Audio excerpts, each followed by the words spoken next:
tenho certeza que hoje é um dia que eu não precisava pregar, né? O João já disse tudo, a Marco também, Glória a Deus. mas como eu gastei uma madrugada preparando, eu não quero deixar de compartilhar com vocês Glória a Deus.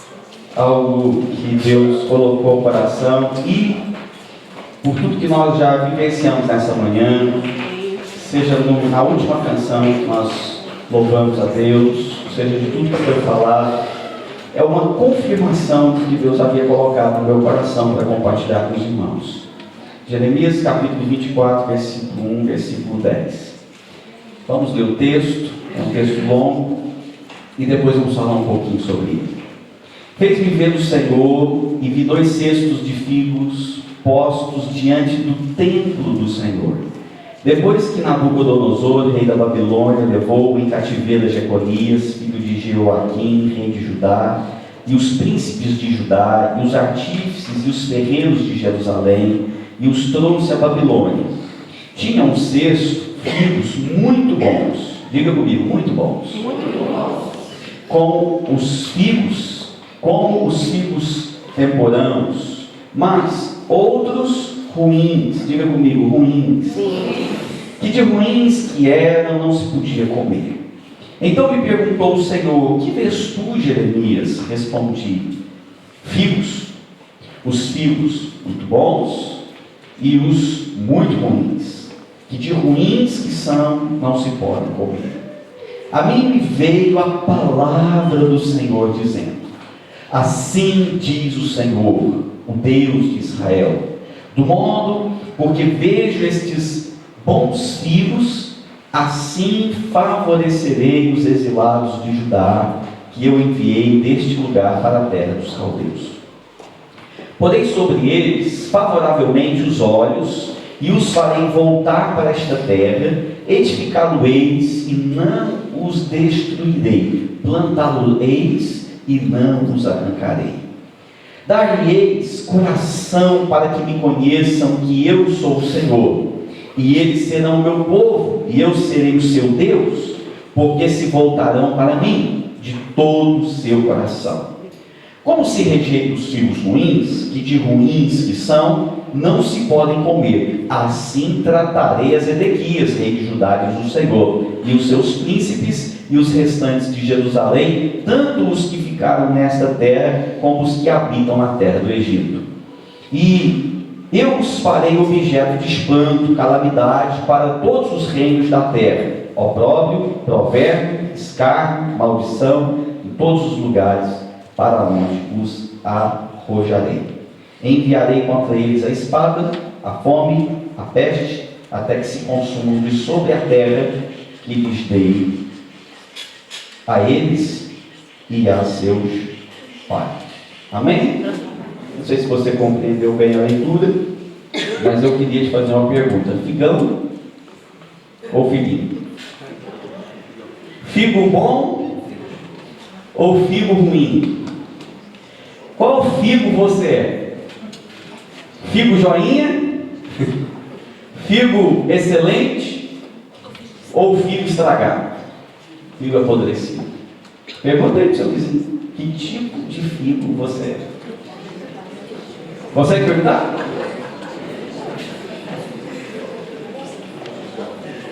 Talvez você está dizendo: eu sou delicioso. Eu quero que essa semana eu tive uma frutaria durante 1 hora. Tem uns nossos irmãos aqui que herdou uma frutaria, sua casa, sua esposa, e eu fui lá orar com eles, fui estar um pouco com eles, e eu ficava vendo o cuidado dele com as frutas. Como frutaria, nós sabemos que tem frutas e frutas. Toda hora ele, de tempo em tempo ele vinha, dava uma olhadinha, virava uma fruta, virava outra, pegava uma que estava ali meio amassada, meio estragada, deitava no lixo.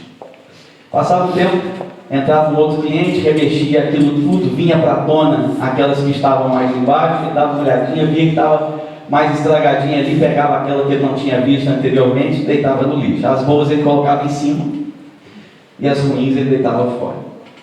E eu fiquei olhando assim aquilo e nem imaginava que eu compartilharia isso com os irmãos, mas fiquei observando o cuidado dele lá como vendedor, querendo mostrar suas melhores frutas para que os clientes possam adquirir e comprar. O texto que nós lemos fala de uma visão que o profeta teve da parte de Deus. Deus se apresenta para um profeta chamado Jeremias e mostra para ele 2 cestos de frutas. Uns cestos muito bons, com frutas excelentes, maravilhosas, e um outro muito ruim, tão ruim, não dá para fazer nem sumo, né? Porque você sabe que tem fruta que não dá para você comer, você bate ali, tritura ela, faz um sumo e ainda vai. Mas a Bíblia diz que tinha, na visão de Jeremias, frutos que eram bons, comestíveis, e os outros de ruim que eram, tinha que deitar fora. E essa visão inicia-se mostrando esta realidade para ele, e vem uma pergunta da parte de Deus a Jeremias, dizendo: Jeremias, o que você está vendo? E numa linguagem inicial, é como o nosso sonho, né? Eu sei aqui que tem muitos irmãos que gostam de sonhar, e tem uns que sonham umas maluquices que nós não entendemos absolutamente nada. E normalmente, quando alguém vem me contar um sonho, eu transfiro o sonho para a pastora Carice, né? Quem já sabe disso aqui, já fala: pastor, eu sonhei com água, com beijo, com jacaré. Olha, fala com a pastora Carice, ela é expert em interpretação de sonho. Eu tenho dificuldade de entender os sonhos. Assim como Jeremias teve dificuldade de entender aquela palavra, ele simplesmente falava o que ele tinha visto. E aí, normalmente, quando você conversa com uma pessoa sobre sonhos, você pergunta: então, como é que foi o sonho? Eu sonhei um negócio assim, uma escada ali, que subia de um jeito e descia do outro, e não entendi nada. E aí Deus pergunta para Jeremias: Jeremias, o que você viu? Olha, eu vi 2 cestos, um bom e um ruim. O que você viu? 2 cestos, um bom e um ruim. O que você entendeu? Não sei. Tem que perguntar para a pastora Carice. Mas como a pastora Carice não tinha nascido na época de Jeremias, a Bíblia diz que Jeremias foi consultar o próprio Deus. E aí que é o segredo. E uma das coisas que o João compartilhou aqui é que ele disse que nós conhecemos a Bíblia, mas tem hora que a Bíblia fala o coração. Quando você busca de Deus, se enfrenta. E é isso que está aqui no versículo 4. A mim me veio a palavra do Senhor. Interessante que no versículo 2, versículo 3, fala da visão que ele teve da parte de Deus. Ou seja, ele já tinha recebido algo de Deus. Ele já tinha sido introduzido uma visão de Deus, mas aquela visão não era suficiente para dizer que ele tinha tido um encontro ou um entendimento daquilo que ele tinha enxergado. E há muitos de nós assim, dentro das igrejas, há muitos de nós assim nas leituras da nossa Bíblia, há muitos de nós assim, como servimos a Deus, nós estamos aqui, é bonito ver os irmãos, é legal estarmos em convívio, talvez estarmos num grupo pequeno, só que tem muitos irmãos que estão ouvindo, conseguem dizer o que vê, conseguem falar dos frutos, consegue falar de uma bacia boa, consegue falar de uma bacia ruim, mas se perguntar o que você entendeu, ele vai dizer: eu não entendi nada, eu só vi. E aí até que vem do céu, e isso não é de nós, vem do céu, e é o que diz o texto: a mim me veio a palavra do Senhor. Uau! Aí dá o clique, desperta, e aí começamos a se tornar entendidos da revelação. Talvez o que está faltando para você não é conhecer um capítulo novo, não é conhecer uma página diferente de você, não é ler um livro que vai te explicar tudo. O que está te faltando é você ouvir aquela voz que diz: assim me veio a palavra do Senhor. Eu tenho certeza que nem todos, infelizmente, têm sido conectados com essa atmosfera e esse entendimento. Crentes que são, de entendidos que são, ainda tem o seu coração muito rancor, muita amargura, está muito preso, está muito limitado, tem sentimentos assim muito confusos, e mesmo num culto tão gostoso como esse, às vezes você ainda consegue estar assim um bocadinho estagnado. Você consegue descrever muito bem o culto, você consegue dizer os cestos que passaram por aqui, mas talvez você precisa de ouvir o verso 4, a mim me veio a palavra do Senhor. Mas em nome de Jesus, a partir de agora, a palavra do Senhor venha brotar do seu coração de uma forma poderosa. Você venha começar a dizer o seguinte: eu preciso sentir isso aí, eu preciso me conectar, eu preciso largar tudo que aconteceu e estar diante do Rei do Senhor. Eu preciso dessa graça. Mas não é sobre isso que eu gostaria de falar, porque o texto fala da revelação de Deus. De sexto para sexto, a gente pode sair ali em qualquer lugar e ver alguma coisa. Mas o que significava os cestos na visão que o próprio Deus estava dando? Versículo de número 5 começa a dizer e revelar para nós algumas verdades. Assim diz o Senhor, o Deus de Israel: como a estes bons figos, assim atentarei com favor para os exilados de Judá. Deixa eu lhe dizer uma coisa: os 2 cestos representam pessoas. Os 2 tipos de figos representam pessoas. Diga comigo: representa a minha vida. A minha vida. Ou você, não precisa repetir, ou você vai ser o bom figo, ou você vai ser o mau figo. Só que nós temos uma tendência muito natural de acharmos que o bom figo é aquela pessoa, aquele homem, aquela mulher que faz tudo certinho na vida, que acerta tudo, que não deixa nada para depois, que consegue ser educado, que consegue ser sensível, que consegue ter qualidades que outros têm e você não consegue ter. E aí muitas vezes nós nos sentimos assim muito para baixo, achamos que nós não somos tão santos, achamos que pelo fato de ter acontecido uma coisa ruim, preste atenção nisso, que tem muito crente assim, né? E não só crente, muitas pessoas assim, as coisas começam a dar ruim, né? Às vezes um problema surgiu, uma dificuldade financeira, e logo você pensa o seguinte: mas Deus me abandonou, e aí você se culpa por causa do pecado que você cometeu ontem, e aí o outro fica doente e fala assim: que pecado que eu cometi, que pedra na cruz que eu taquei, que gato que eu feri, porque eu quando era adolescente, irmãos, eu matei gato.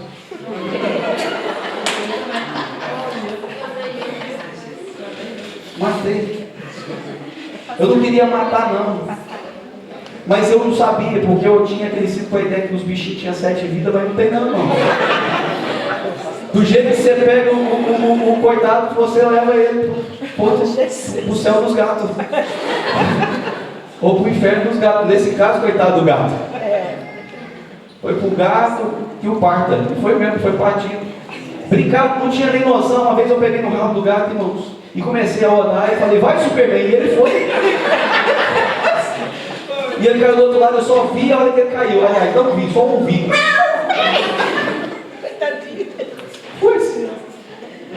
Foi isso. Interessante é pensarmos em muitas coisas sobre nós, porque achamos que nós somos assim, muito bons. E quando as coisas dão errado, e falando do gato, lembrei porque teve uma vez que as coisas começaram a dar errado para mim, eu comecei a orar: Deus, será que foram os gatos que eu joguei? Será que foram os gatos que eu matei e agora o Senhor está me punindo? A tua mão pesou forte sobre mim e agora o Senhor está fazendo justiça, e agora eu estou sofrendo com uma forma punitiva das coisas erradas que eu fiz. E aí nós pintamos um Deus assim muito carrado, que vai vingar mesmo, e claro que Ele vinga, irmãos, mas não é assim que Deus age do dia a dia conosco. Eu quero chamar a sua atenção porque eu acredito que ou você vai ser um bom figo ou um figo ruim, mas não na perspectiva se você vai ser uma pessoa certinha ou uma pessoa bem errada. Nós temos aquela tendência, né, de imaginar: quem está na igreja já está mais certinho, já está mais encaminhado, já está, né, glória a Deus, é um bom figo. Tem seus deslides, mas é um bom figo. Mas nós esquecemos que não é isso que faz de nós sermos bons. Talvez você nunca matou uma formiga. E eu tinha um amigo no seminário, irmãos, quando ele matava a formiga, ele pedia perdão a Deus. Eu olhava para ele e falava: não entendo. Para que criaram raios inseticidas então? Coitado das fábricas que matam, né, os insetos, as pestes. Eles têm que ficar, deve ter um cantinho lá de intercessão, de oração, pedindo perdão a Deus todo dia. E ele tinha uma falsa piedade, dizendo assim: não matei a formiguinha, coitado da formiguinha, meu Deus do céu, que formiguinha. Coitado dos bichinhos que eu matei. E ele se sentia muito bem por fazer aquilo. E aí, eu quero chamar a sua atenção para que você perceba uma coisa: qual que é a visão de Deus sobre bons e ruins? Como é que Deus avalia o que é bom e como é que Deus avalia o que é ruim? Porque nós avaliamos o bom e o ruim através do comportamento, uma boa educação, não roubando ninguém, não defraudando ninguém. E esse conceito é populacho, né? É do mundo. Quando nós conhecemos alguém: não, eu não vou à igreja, mas olha, eu não desejo mal para ninguém, eu não bebo, não fumo. Ou quando bebe, eu só bebo a minha cervejinha. Ou quando fuma: não só fumo o meu cigarro, mas também não incomodo ninguém, não fico dando para fora na cara de ninguém. Ou seja, nós temos o conceito de que bondade, errado, ruim, bom, é algo assim como se eu não matasse, se eu não destruísse, se eu não fizesse nada. Vocês mostram aqui? Então, esse é o nosso conceito. Mas qual é o conceito de Deus? Antes de falar do conceito de Deus, eu quero falar da bênção de Deus, porque Deus ele começa a dizer o seguinte: olha, a classe de figos bons, que está aí no verso 5, para eles eu atentarei. E essa gente não é muito legal não, irmãos, porque, veja bem, eles estavam sendo exilados, ou seja, havia um rei inimigo que estava invadindo a terra, levando eles escravos para uma outra terra, e isso só estava acontecendo porque Deus revela que esse povo que está indo para outra terra é que tinha cometido pecado, era uma maldição. Deus havia dito lá em Deuteronômio, dizendo o seguinte: olha, se você foi exilado, é porque a minha bênção se afastou de você. E agora vem o camarada que é exilado e está indo, e Deus fala o seguinte: olha, mas tem uns exilados aí que são bons, e eu vou ser com eles. Mas o exilado, por ser exilado, ele é ruim. O exilado, por ser exilado, é porque ele cometeu muito pecado lá atrás. É porque ele errou, ele se esqueceu de Deus, ele fez coisas que não deveria ter feito. Mas o que acontece é que Deus fala o seguinte: tem exilado que está indo, que eu vou atentar para eles. Aliás, não é tem uns não. Para os exilados de Judá, eu vou atentar para eles. E aí fica assim, uma coisa meio difícil, porque se eu, para ser exilado, é porque eu errei, e agora Deus fala que vai olhar para mim e me chama de filho bom, como é que é esse padrão de Deus? Como é que é essa avaliação de Deus? Se eu fosse tão bom assim, eu não era exilado. Mas eu sou exilado porque sou ruim. E agora Deus fala que vai olhar para mim? Sim, porque Ele te chama de bons filhos. Mas você vai entender, e o texto continua dizendo: os quais eu enviei deste lugar, desta terra, para a terra dos caldeus. O próximo verso, verso 6 diz: porei sobre eles favoravelmente os olhos. Aleluia. Eu vou olhar para eles, e eu vou aqui dar uma resumida para que você entenda. Deus diz o seguinte: sobre os figos bons, quem é figo bom aqui? Amém. Todo mundo quer ser. Eu vou te favorecer, eu vou te dar uma ajudinha, eu vou ajudar você que não tem casa própria. Quem não tem casa própria? Toma posse. Amém. Se você for figo bom, Deus vai dizer: eu vou favorecer os sem terra. Vou começar o movimento sem terra em Portugal, MST, e vai ter redistribuição de terra para todo mundo. Amém. Pronto, se é para hoje eu não sei, mas que era para o tempo da Bíblia aqui, Deus está fazendo isso. Depois ele diz que ele vai colocar os olhos não para amaldiçoar, mas para cuidar e zelar. E depois ele diz o seguinte: e eu vou te fazer voltar da terra que é o seu cativeiro, para uma terra larga, espaçosa, que manda leite e mel.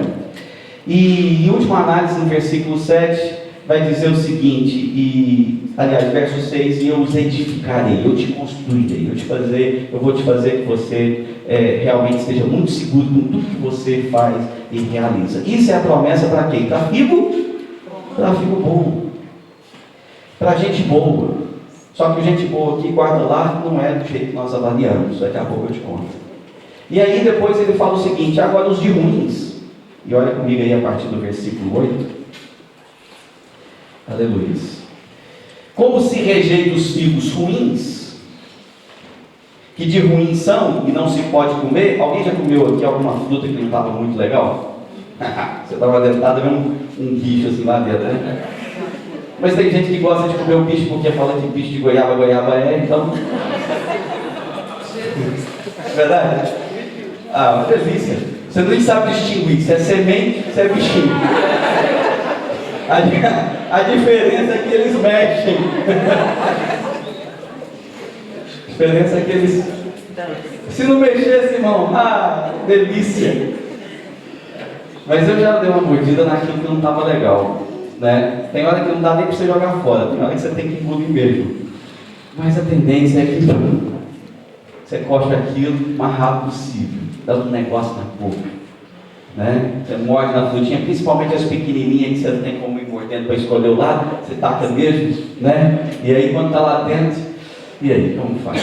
Deus está dizendo o seguinte: a mesma sensação de você colocar uma comida esquisita na boca, Deus fala que existe um cesto, um tipo de gente que é ruim, que ele taca e não desce, tem que jogar fora. É tão forte isso, porque diz o seguinte: de ruim são, não se pode comer. E aí ele começa a dizer assim: assim tratarei uma classe de pessoas. E começa a lista: Zedequias, os seus príncipes, os restantes de Jerusalém que não foram para o exílio, e os que fugiram de Jerusalém e foram para o Egito. É uma classe de gente que é a classe de gente meio esquisita, mas era gente do mesmo jeito. E aí nós temos uma dificuldade de entender que Deus faz avaliação de pessoas, porque achamos que Deus é um Deus bonachão, um Deus que perdoa tudo e passa a mão em cima de todos. Mas Deus está escolhendo gente, Deus está escolhendo pessoas, e a escolha dele é se o cara é figo bom ou se o cara é figo ruim. E eu não sei que figo você é, você descobre aí no final. Mas Deus está escolhendo. E ele começa a dizer: olha, tem uma racinha de gente que é como os Zedequias, e é os seus príncipes, e é os restantes de Jerusalém, e os que habitam no Egito. Agora, o que eles têm em comum? Abra sua Bíblia em 2 Crônicas 36. 2 Crônicas 36, versículo 12 e versículo 13. Vocês podem me ajudar falando alguma coisa? Amém. 2 Crônicas, capítulo 36, versículo 12, versículo 13. Quem que era Zedequias? Para a gente entender o que Deus avalia, você tem que entender quem que era Zedequias. E a Bíblia começa a dizer sobre Zedequias, que vai falar dos príncipes, que vai falar dos moradores de Jerusalém, e vai falar dos que fugiram para o Egito, que mais ou menos todos tinham o mesmo perfil. Qual era o perfil dessa gente? Olha lá. Fez o que era mal aos olhos do Senhor seu Deus. Segundo, não se humilhou perante o profeta Jeremias. Terceiro, que lhe falava da parte do Senhor. Apesar de ser o mesmo, vamos dividir em 3. Quarto, também rebelou-se contra o rei, que o tinha jurado por Deus, mas endureceu, quinto, a sua cerviz, e sexto, se obstinou no seu coração para não voltar ao Senhor. E aí a gente começa então a descortinar qual é a classe de gente que faz parte da turma do Zedê. O Zedequias é um camarada que, numa linguagem assim, bem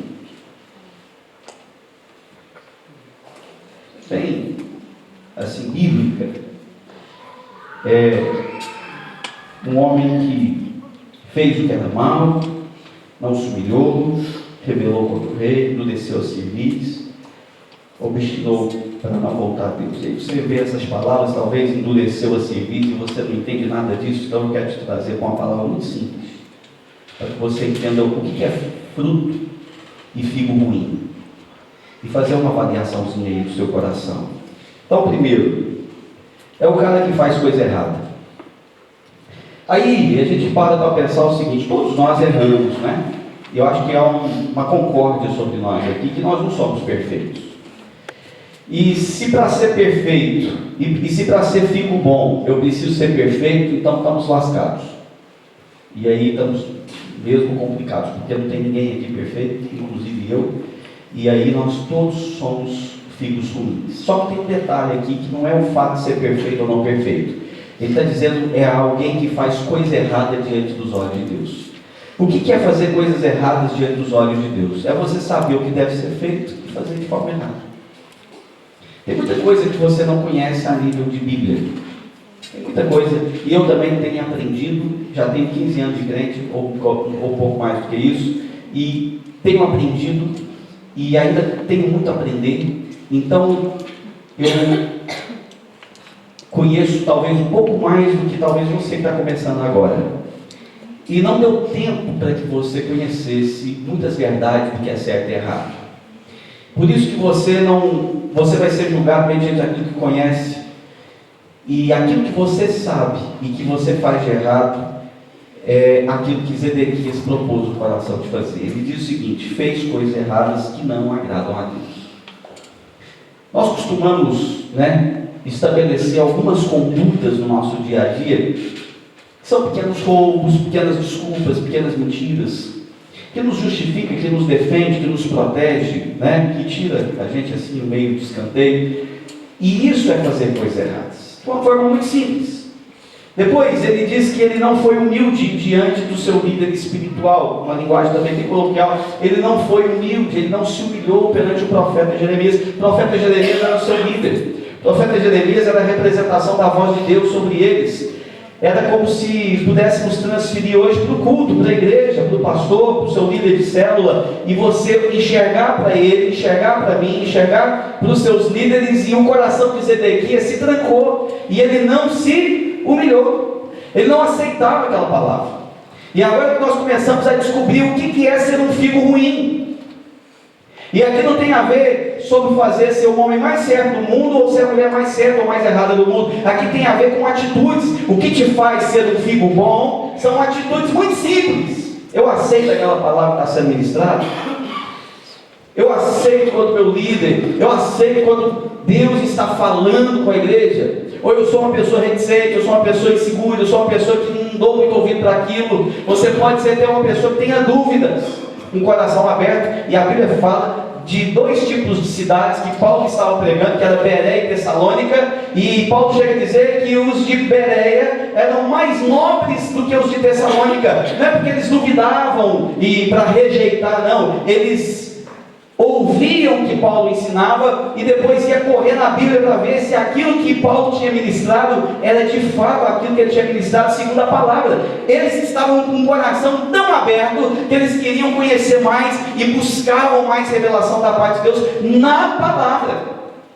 Então, o não humilhar e não receber aqui a palavra da parte de Deus não é no sentido de duvidar para questionar, para crescer, mas é no sentido de rejeitar. Eu não aceito, eu não quero, eu não vou. E aí começa a se revelar a característica de figos ruins que são rejeitados por Deus. E Deus diz o seguinte: de ruim que é, eu não como, não faz parte da minha frutaria celestiana, não entra aqui, vai ficar para fora. E aí ele começa a dizer, nessa linguagem muito simplista, né? E ele vai começar a falar, depois, não aceita a mensagem e se revoltou contra o rei Nabucodonosor. E aí eu preciso parar um pouquinho aqui. Na versão linguagem de hoje tem um adendo muito especial nesse texto, porque o rei Zedequias ele foi um fantoche, porque ele foi colocado pelo próprio rei Nabucodonosor. Quem deu oportunidade de trabalho para Zedequias trabalhar como rei foi Nabucodonosor. Entenda isso. Quem entrou no corpo de trabalho foi através do rei Nabucodonosor. Quem deu oportunidade para Zedequias ser alguma coisa foi o rei Nabucodonosor. Só que chegou um momento que ele falou o seguinte: cada um por si, Deus por todos. Eu não vou caminhar contigo e eu estou fora. Bateu de frente contra Nabucodonosor. Você conhece gente assim? Você conhece sentimentos assim? Assim, mas ele tinha jurado, ele tinha feito um contrato, ele tinha feito uma aliança, ele tinha feito um compromisso, ele tinha entrado de cabeça, ele estava com corpo, alma, coração e o que mais for. Agora ele chega num tempo e diz o seguinte: eu não vou mais, eu não quero mais e eu estou fora. Mas não é simplesmente um acerto de contas. A Bíblia fala que ele se revolta. É o cara que sai falando mal. É o cara que sai cuspindo no prato, como eu conheço a expressão. Sim ou não? Ele não simplesmente chegou lá e fez um acerto de contas, não. Ele simplesmente chegou dizendo o seguinte: olha, isso aí não presta. Ele começou a colocar nomes, ele se revoltou.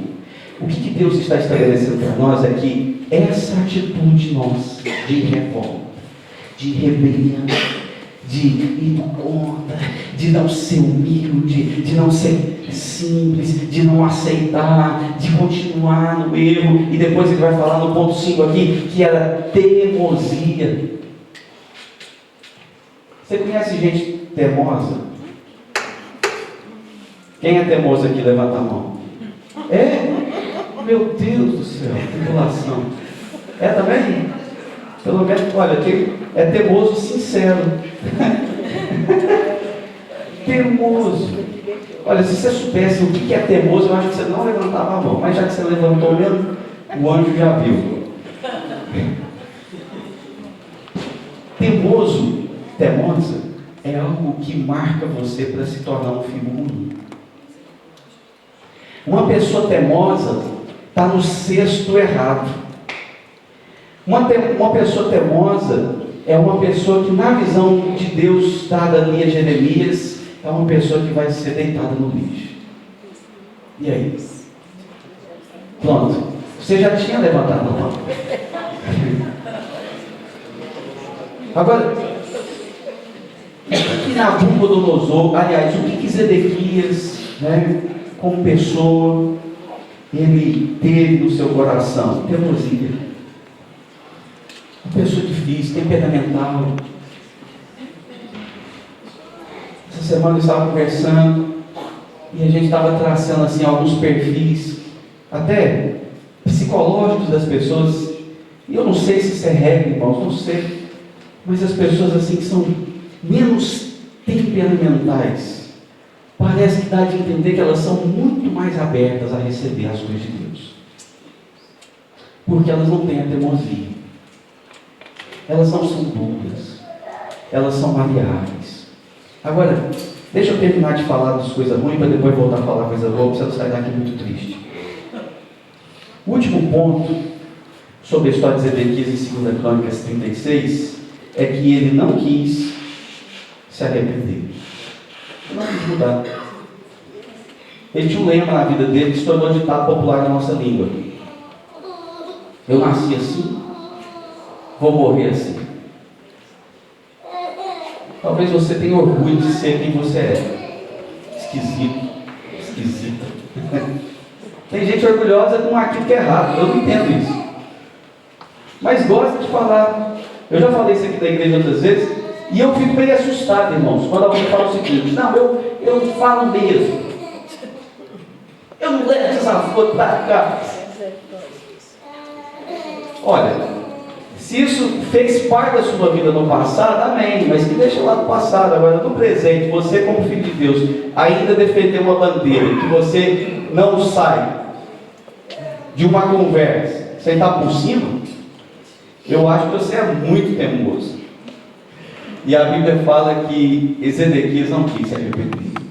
E esses pontos fizeram que Deus o classificasse como um filho ruim. Aí eu vou te perguntar de novo: você é filho bom?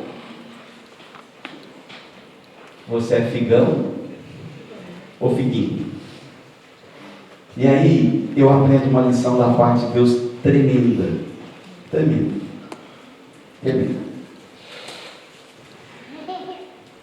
O que mais me marca, e eu já vi isso de perto acontecendo, é porque que tantas pessoas que vêm do mundo, que se envolveram talvez com coisas espiritual muito pesadas, e essas pessoas não se libertam. E outras pessoas que vieram também do mesmo histórico, talvez até pior, e essas se libertam. Te faço essa pergunta: por que umas vão e outras não? Por que uma chega lá e a outra não? E aí talvez você pode dizer o seguinte: talvez porque Deus escolheu assim. Não sei, talvez você crê assim, que Deus marcou uma pessoa para salvação, para perdição, não sei. Ou talvez você vai dizer o seguinte: é porque uma quis e a outra não quis. Talvez, é um bom argumento.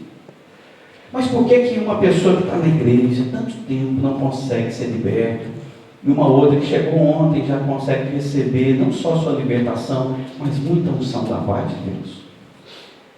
É porque tem um estigma sobre essa pessoa, que ela pode ser um filho ruim e não um filho bom. E quem a classificou como bom ou ruim não foi Deus, foi a escolha. Todas as pessoas que já tiveram um passado muito negro e que já confessaram comigo e pediram ajuda, Deus as libertou. E eu não estou falando das histórias bíblicas, não. Estou falando das minhas histórias pastorais. Toda irmã, todo irmão que já tiveram lá uma sujeira no passado, mas que chegou diante de mim e rasgou o coração, não é para mim conhecer o passado, não, mas que rasgou e que teve atitudes diferentes de Zedequias, que se humilhou, que se quebrantou e que desejou de Deus.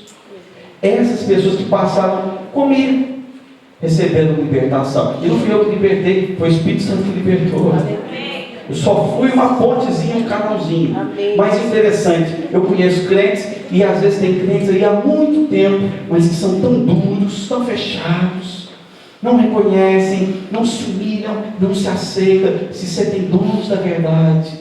Eles continuam aprisionados, não conseguem ter paz de espírito. E aí faz campanha, faz isso e faz aquilo, e ainda continuam lá, tem alguma coisa que os prende, tem alguma coisa que ainda está os amarrando. Mas todos aqueles que começam a abrir o coração, que pedem ajuda, que falam, eu preciso, vão lá, e por favor, e se humilha, e quando está no culto como esse aqui, está bebendo da palavra, como se fosse uma coisa mais nova para ele, mais nova. Irmãos, não tenha dúvida, essa semente vai acontecer, vai brotar, vai se transformar em algo esplêndido, poderoso, porque houve a aceitação, abrir o coração. Queridos, nada impede a sua aceitação, nada vai impedir o fluir de Deus para você se tornar um bom fruto, se você quiser. Mas se você ficar resistente, querido, você vai ser um filho tão ruim. E o versículo 1 que começamos a ler lá de Jeremias capítulo 24 fala que os 2 cestos estavam no templo diante do Senhor.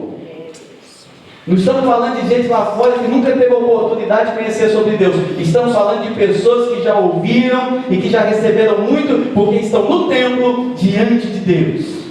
Mas eu não quero que você seja um figo ruim, eu quero que você seja um figão. Em nome de Jesus.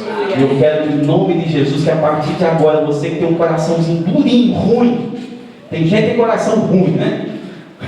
Ruim por quê? Porque é perfeito? Ou porque não? É porque não aceita a palavra. Não quer. Desculpa citar mais uma vez a vida do João, porque para mim foi uma inspiração muito gostosa ele ter compartilhado o testemunho. E quando ele decidiu, ele e sua esposa, buscar Deus na sua casa. E eles começaram a dizer, nós queremos mais de Deus. Glória a Deus. Queridos, não, a Bíblia é muito clara em dizer, quem quer de Deus recebe. Amém. A Bíblia diz, quem tem sede, vem a mim e beba. Não está dizendo o seguinte, quem tem sede, vem a mim e faça sacrifício. Não, quem tem sede, vem a mim e desfrute. Quem quer, desfruta. Quem quer, tem. Quem quer, alcança. Quem quer, chega lá. Quem quer, vive o sobrenatural. Talvez você não vive o sobrenatural porque você não quer. Você teve a visão, mas não teve a revelação. A palavra não chegou ainda. Talvez porque por isso é tão difícil. Mas eu quero, em nome de Jesus, que você se transforme nesta noite, nessa manhã, e pula do cesto ruim e vai para o cesto bom, porque isso é coisa de Deus, irmão. Só Deus pode pegar uma coisa que não presta e transformar em boa coisa. O mundo joga fora, o diabo pisa em cima, mas Deus fala assim, está ruim, mas quer? Então vamos lá, vamos refazer essa frutinha aí. Vamos mudar, vamos dar uma capa nova para ele. Isso é para nós. Isso é para nós. Mas você precisa desejar. É verdade, Senhor. Aquela canção, eu não lembro nem o título da canção, mas eu sei que falou profundamente comigo. A última música que o louvor cantou. Como é que é? Um quebrantado coração. Um quebrantado coração. O que faz? Move o coração de Deus. Glória a Deus. Querido, se você é uma pessoa muito dura, você não move nem o coração dos gatos que eu joguei fora. Mas se você for uma pessoa muito flexível, muito quebrantada, não vai ser perfeita. É verdade, Senhor. Você não vai alcançar esse título aqui na terra, mas você vai ter um coração quebrantado. Aleluia. Queridos, os olhos de Deus, eu fico imaginando, se nós choramos com os nossos filhos na fé se manifestando, quanto mais Deus olhando para nós, dizendo o seguinte, ele cutuca Jesus, Deus serve, filhão. Aí Jesus fala assim, pai, é o que eu falei lá na terra, o que o Senhor deu a mim, de maneira nenhuma nos lançarei fora. Aleluias. Aleluias. Que filho você quer ser? Talvez você entrou aqui com manchas de um filho ruim. Mas que filho você quer ser? Queridos, eu sonho, e eu já falei isso algumas vezes, eu sonho em chegar um tempo em que, talvez não todos, porque sempre vai ter gente nova, mas eu sonho chegar a um tempo onde a maioria de nós estivéssemos aqui conectados, só esperando, dizendo o seguinte: vamos ver o que Deus vai fazer. Olha, eu estou sentindo aqui algo que Deus está fazendo. Eu estou sentindo assim um mover que Deus está derramando. Eu acredito que Deus está fazendo isso em alguns corações aqui agora, porque eu estou sentindo. Eu sinto assim uma certa emoção, um certo arrepio. Eu sei que o Espírito está trabalhando no coração de alguém aqui, mas eu queria que todos sentissem isso, que saíssem do cesto ruim e pulassem para o cesto bom. Senhor, eu aceito, eu recebo esta palavra, querido, porque não tem melhor coisa na vida do que experimentar Jesus nessa terra. Não tem. Não tem nada mais extraordinário, não tem nada mais emocionante, mais gostoso do que você viver Jesus na terra, porque nós nos sentimos, e aí é onde que vem aquela convicção do pecado, porque você vê que Jesus é tão lindo, tão perfeito, tão maravilhoso, você vê que você é tão ruimzinho, você fala assim: como é que pode ele entrar no meu corpo, na minha casa? Mas ele fala: porque eu amo, porque eu desejo, porque eu quero. Aleluias. Em nome do Senhor Jesus. Eu queria assim que os espirituais pudessem estar dizendo agora: Senhor, traga essa batalha agora, Pai. Ganhe esse espaço agora. Tem corações aqui que estão cestos ruins ainda. E eu oro aqui, enquanto eu prego, eu estou orando no meu espírito, dizendo: Senhor, quebra, né, essa dura cerviz, quebra essa teimosia. E você que sente que ainda é teimoso, que é duro, começa a dizer aí para Deus: Pai, eu quero humildade. Eu quero ser simples, eu quero ser quebrantado, eu não quero ser teimosa, eu não quero ser teimoso, eu quero ser um aprendiz, eu quero ser ensinável. Quantas pessoas não são ensináveis? Quantas pessoas não aprendem na primeira? Talvez você não aprendeu na segunda, talvez você não aprendeu na terceira, mas se você pensar e dizer o seguinte: eu vou tentar e errar, não desanime, porque o início começou. Agora não trave o seu coração, que você possa estar dizendo: Senhor, eu quero ser aberto, eu quero aprender cada dia mais, eu não sou perfeito, eu não alcancei ainda a plenitude, só no céu, mas enquanto isso, Senhor, eu me quebranto agora. Eu quero aceitar, eu quero ser humilde. É você sentar, talvez ouvir a mesma palavra 20 vezes, 30 vezes, falar assim: ainda tem algo que eu preciso aprender, ainda tem algo que eu preciso aprender, ainda tem algo que eu preciso aprender. Eu quero terminar, eu quero dizer uma coisa muito interessante para os irmãos. Um acadêmico, quando faz um curso, ele normalmente se sente, todas as áreas, seja na área de teologia, seja na área secular. Pessoa que está fazendo um curso de psicologia, não sei se você já conversou com um aprendiz de psicólogo, né? Ai, que terrível que é, dá até mal-estar, porque eles acham que sabem tanta coisa, né? Eles são assim, senhores do saber, né? Talvez você esteja conversando com alguém assim, aqueles universitários, aquelas pessoas que estão lá na faculdade, estão lá no 4º ano, eles se sentem, né? Se sentem e ficam engodados. E na vida cristã também é assim. Uma vez eu estava no seminário, e quando a gente sai dali, a gente se acha com o rei da barriga, né? E aí a gente chega num espaço assim como esse, não tem só você de seminarista, só tem o pastor lá que é mais experiente, e aí você começa a julgar o sermão do pastor, você começa a avaliar o que ele falou, você começa a pensar assim: mas ele podia ter usado o versículo tal, ele podia ter citado o texto tal, ele podia ter feito assim, diferente, ele podia contar uma tal ilustração, ficar falando de gato matando besteira, e aí ele começa, né, fazer as avaliações, as críticas, e aí ele começa a fazer, ele perde de receber o que Deus está querendo dar, para se tornar um crítico, para se tornar uma pessoa preocupada naquilo que está ao seu redor. Eu não acho problema nenhum você estar antenado, eu não acho problema nenhum você estar bem apercebido, mas eu acho uma teimosia descarada quando você não recebe da parte daquilo que o Senhor quer ensinar. Queridos, assim, eu não sou perfeito mesmo, mas quando alguém vem para cá, mesmo pregar, e eu vejo que talvez não tenha tanto conhecimento quanto eu sento ali e falo assim: Senhor, fala.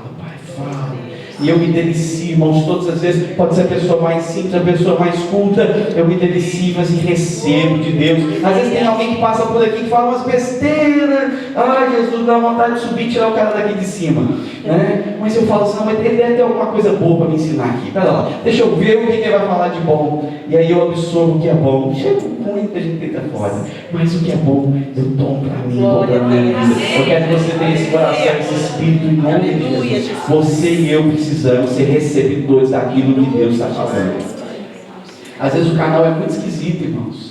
Não é do jeito que você está acostumado a beber, né? Porque tem isso. Eu tenho uma pessoa, não vou citar o nome não, para não posso dizer. Tem uma pessoa que eu conheço que está aqui, né? Mas que não bebe água no copo molhado. Aí, mas não é o copo molhado por dentro, né? Que seria um abuso. Que não bebe água com o copo molhado por fora. Sabe, você terminou de lavar o copo ainda está escorrendo? Não, nem pega o copo, tem que enxugar primeiro para beber água. Tem umas neuras, umas coisas assim esquisitas. Talvez você não bebe água, mas o que é mais importante? A água que vai matar a sua sede ou o jeito que você vai tomar? Né? Depende da sua necessidade. Tem gente que não bebe água assim na mão, não. A minha mão tem aquela neura de micróbio, né? Que tudo contamina, tudo estraga. Talvez você é assim. Talvez você é uma pessoa que não bebe aquelas águas daqueles rios, sabe aqueles rios lá que você deita e nada e brinca e entra água na boca, você bebe, né? Tem gente que é meio assim fresca, né? Nem entra nessa água marrom, não, essa água castanha, sei lá. Então, tem gente que não bebe água de ribeiro. Eu não sei que jeito que você toma água, mas eu tenho para mim que a água que vier tá boa, irmão. Você pode beber, tá bom. Pode beber, vai matar a tua sede. Também, você não vai beber aquela água lá que o Hélio faz, aquela água que ele esquisita. Mas o que é interessante é que às vezes, se a água não vir no copo que você está acostumado, não vir no rio ou na piscina que você está acostumado, você fala assim, eu não bebo. Tem a ver isso que eu estou falando, tem a ver com aquilo que nós ensinamos. Talvez você é aquela pessoa que fala o seguinte, não, eu só aceito aquela palavra se for o fulano que falar. E aí talvez você diga assim, mas quem é ele para falar comigo assim? Ele não é meu pastor? Ele não é meu líder? Quem ele pensa que é? É assim, fazendo. Quem ela pensa que é? Quem ele pensa, quem ela pensa. Talvez você não é tão ousado para levantar o dedo da mão, mas você vê quem ele pensa que é. E aí você tem dificuldade de aceitar uma palavra do irmão, da irmã mais simples, porque você acha que ele precisa ter toda a autoridade do mundo para te ensinar alguma coisa. Mas a Bíblia fala assim, irmãos, vocês precisam apoiar uns aos outros. Não coloca ninguém em superioridade. É cada um ajudando o outro. Glória a Deus. Você precisa receber isso da parte de Deus. Né? Eu entendo que tem uns novos convertidos, né? Às vezes eu fico achando piada, né? Eu não escuto mensagem se não for pastor. Coitado, tem tanta gente que é melhor do que eu, né? Eu sou menorzinho, né? Irmão, para com isso. O convertido você ainda dá um descontozinho porque ele ainda está aprendendo, mas você que quer ser maduro, você diz, não, eu não quero receber do pastor, eu quero receber de Deus. Se vai ser o copo molhado por fora, se vai ser a bica d'água, se vai ser sei lá o que for, eu quero receber de Deus. Glória a Deus. Você vai vir no garrafão de 20 litros, vai vir na garrafinha de 300 ml, sei lá de onde vai vir, eu quero receber de Deus. É água limpa? É de Deus? Está dentro. É isso que nós precisamos nos Glória a preocupar. Deus. Quem é teimoso aqui? Vamos ficar em pé então. Louvado seja teu nome, Senhor.